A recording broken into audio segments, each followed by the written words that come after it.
নমস্কাৰ ইউকেএম ষ্টাডিলৈ তোমালোকক স্বাগতম জনাইছোঁ। আজি আৰু এটা নতুন ভিডিঅ'লৈ তোমালোকৰ আগলৈ আহিছোঁ।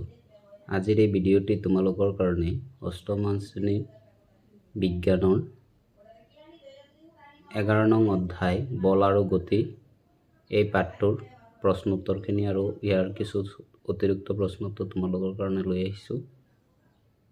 তো যিসকল মোৰ চেনেললৈ নতুনকৈ আহিছা মোৰ চেনেলটো ছাবস্ক্ৰাইব কৰি দিবা। আৰু যদি এই ভিডিঅ'টি চাই ভাল লাগে তেনেহলে লাইক আৰু তোমালোকৰ বন্ধুবৰ্গক শ্বেয়াৰ কৰি দিবা। তো বলা আজিৰ ভিডিঅ'টো আমি আৰম্ভ কৰোঁ। 1 নম্বৰ প্ৰশ্ন আছে, স্থিৰ অৱস্থাত থকা বস্তু এটা কেনেকৈ গতি প্ৰদান কৰিব পাৰি? স্থিৰ অৱস্থাত থকা বস্তু এটাক টানি বা ঠেলি গতি প্ৰদান কৰিব পাৰি। 2 নম্বৰ প্ৰশ্ন, গৈ থকা বস্তু এটাৰ ওপৰত বল প্ৰয়োগ কৰিলে কি কি হ'ব পাৰে? গৈ থকা বস্তু এটাৰ ওপৰত গতিৰ বিপৰীত দিশত বল প্ৰয়োগ কৰিলে বস্তুটো ৰৈ যাব। গৈ থকা বস্তু এটা একে দিশত বল প্ৰয়োগ কৰিলে মুঠ বল যোগ হৈ লব্ধ বল হয় আৰু দ্ৰুতি বাঢ়ে। গতিৰ দিশ সলনি কৰিবলৈ কি কৰিব লাগে? গতিৰ দিশ সলনি কৰিবলৈ গতিৰ বিপৰীত দিশত বল প্ৰয়োগ কৰিব লাগে। এটা গধুৰ বস্তু দাঙিবলৈ আমি বেছি বল প্ৰয়োগ কৰিব লাগে আৰু পাতল বস্তু দাঙিবলৈ কম বল প্ৰয়োগ কৰিব লাগে। কাৰণ বুজাই লিখা। অলপ দীঘলীয়া, ইয়াৰ পৰা তোমালোকে চাই লোৱা। 5 নম্বৰ প্ৰশ্ন আছে, বস্তুৰ গতিশীল অৱস্থাৰ পৰিৱৰ্তন ঘটাবলৈ ঠেলা বা টনা দুটা প্ৰক্ৰিয়াৰ উদাহৰণ দিয়ে। বস্তুৰ গতিশীল অৱস্থাৰ পৰিৱৰ্তন কৰিবলৈ ঠেলা বা টনাৰ এটা উদাহৰণ হ'ল পোনে পোনে গৈ থকা পুতলা গাড়ী এখনৰ এটা ফালে হাত লগাই দি তাত আগতে লগাই থোৱা সূতা এডালেৰে গৈ থকাৰ সোঁফালে বা বাওঁফালে টানিলে গাড়ীখনে গতিৰ দিশ সলায়। বস্তুৰ গতিশীল অৱস্থাৰ পৰিৱৰ্তন ঘটাৰ আন এটা উদাহৰণ হ'ল এজন খেলুৱৈৰ ফালে আহি থকা বল এটা বেটখনেৰে বেঁকাকৈ কোবাই দিলে, অৰ্থাৎ বল প্ৰয়োগ কৰিলে দিশ সলনি কৰি বেলেগ দিশত গতি কৰিব। 6 নম্বৰ আছে, বস্তুৰ আকৃতিৰ পৰিৱৰ্তন ঘটাবলৈ বল প্ৰয়োগ কৰা দুটা উদাহৰণ। তোমালোকে ইয়াৰ পৰা চাই ল'বা।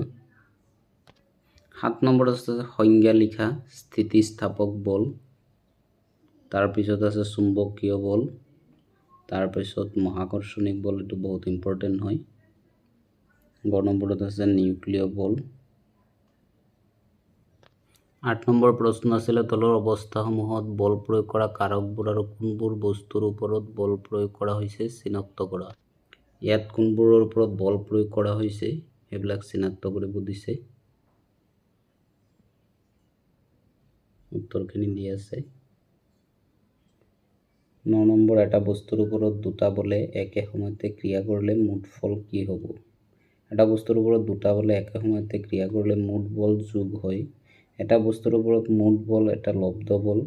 এই লব্ধ বলে একে দিশত ক্ৰিয়া কৰে আৰু যেতিয়া এটা বলৰ ওপৰত বিপৰীত দিশত বল প্ৰয়োগ কৰা হয় তেতিয়া ইটোৱে সিটোৰ ওপৰত ক্ৰিয়া কৰে। 10 নম্বৰ, যেতিয়া দুটা বা ততোধিক বল এটা বস্তুৰ ওপৰত বিভিন্ন দিশত ক্ৰিয়া কৰে কি ঘটিব? 11 নম্বৰ আছে, দ্ৰুতি কাক বোলে? দ্ৰুতিৰ মান কেতিয়া বৃদ্ধি পায় আৰু কেতিয়া কমে? এইটো এটা ইম্পৰ্টেণ্ট প্ৰশ্ন হয়, পৰীক্ষাত আহি থাকে। তোমালোকে এইটো ভালদৰে চাব লাগিব। 12 নম্বৰ, বল প্ৰয়োগ কৰিলে বস্তুৰ গতি অৱস্থাৰ পৰিৱৰ্তন হ'বই নে? এটা উদাহৰণ দি বুজাই লিখা। বল প্ৰয়োগ কৰিলে বহু ক্ষেত্ৰত বস্তুৰ গতি অৱস্থাৰ পৰিৱৰ্তন নহয়। উদাহৰণস্বৰূপে গধুৰ বাকচ এটাত সৰ্বোচ্চ বল প্ৰয়োগ কৰিও লৰাব নোৱাৰিবও পাৰোঁ। ঠিক তেনেদৰে পকী বেৰখনক জোৰেৰে ঠেলিও লৰাব নোৱাৰি। তাৰপিছত আছে খালী ঠাই। এইখিনি তোমালোকে ইয়াৰ পৰা চাই ল'বা। এইখিনি আছিলে অনুশীলনী প্ৰশ্ন উত্তৰ। এতিয়া আমি ইয়াৰ কিছু অতিৰিক্ত প্ৰশ্ন উত্তৰ তোমালোকক দিম। 1 নম্বৰ প্ৰশ্ন আছে, বল কি? যিকোনো বস্তু ঠেলা বা টনা কি বল বোলে? যেতিয়া বস্তু এটাত একে দিশত বল প্ৰয়োগ কৰা হয় তেতিয়া কি হয়? 3 নম্বৰ, যিকোনো বস্তুৰ ওপৰত বল প্ৰয়োগ কৰিলে কিহৰ পৰিৱৰ্তন হয়? 4 নম্বৰ, যিকোনো বস্তুৰ গতি অৱস্থাৰ সলনি হোৱা বুলি কেতিয়া কোৱা হয়? 5 নম্বৰ আছে, পেশীয় বল কি? 6 নম্বৰত আছে, স্থিতিস্থাপক বল কি? স্থিতিস্থাপক বলৰ দুটা উদাহৰণ দিয়া। 8 নম্বৰ আছে, চুম্বকীয় বল মানে কি?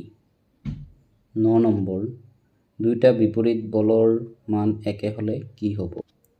10 নম্বৰত আছে কোনো বস্তুৰ দ্ৰুতিৰ পৰিৱৰ্তন কেনেকৈ ঘটে? 11 নম্বৰ, বলৰ প্ৰকাৰৰ নাম লিখা, এইটো পৰীক্ষাত মাজে মাজে আহি থাকে। 12 নম্বৰ আছে লব্ধ বল কাক বোলে? যেতিয়া বস্তু এটাৰ একে দিশত বল প্ৰয়োগ কৰা হয় মুঠ বল তেতিয়া যোগ হয়। এটা বস্তুৰ ওপৰত মুঠ প্ৰযুক্ত বলেই হৈছে লব্ধ বল। তাৰপিছত আছে বৈদ্যুতিক বল কি? এটা বিদ্যুৎ আদানে আন এটা বিদ্যুৎ আদানৰ ওপৰত যি বল প্ৰয়োগ কৰে সেই বলেই বৈদ্যুতিক বল। বৈদ্যুতিক বলৰ উৎস বিদ্যুৎ আদান। সকলোবিলাক বল কেই প্ৰকাৰ আৰু কেই প্ৰকাৰ বলৰ দ্বাৰা উদ্ভৱ হয়? তাৰপিছত আছে স্থিতিস্থাপক গুণ কাক বোলে? বলৰ জন্ম ক'ৰ পৰা হয়? এইটো এটা প্ৰশ্ন ইম্পৰ্টেণ্ট হয়, পৰীক্ষাত আহি থাকে। দুটা বস্তুৰ পাৰস্পৰিক ক্ৰিয়াৰ বাবেই বলৰ জন্ম হয়। তো এইখিনি আছিলে আজি তোমালোকৰ বল আৰু গতি পাঠটোৰ কিছু অতিৰিক্ত প্ৰশ্ন উত্তৰ, আৰু তোমালোকৰ এই পাঠৰ অনুশীলনী প্ৰশ্ন উত্তৰখিনিও দিয়া হ'ল। যদি এই ভিডিঅ'টো চাই তোমালোকৰ ভাল লাগে লাইক এটা কৰি দিবা আৰু তোমালোকৰ বন্ধুবৰ্গক ভিডিঅ'টো শ্বেয়াৰ কৰি দিবা। আৰু যিসকল মোৰ চেনেললৈ নতুনকৈ আহিছা মোৰ চেনেলটো ছাবস্ক্ৰাইব কৰি দিবা। আজিলৈ এইখিনি আছিলে, ধন্যবাদ।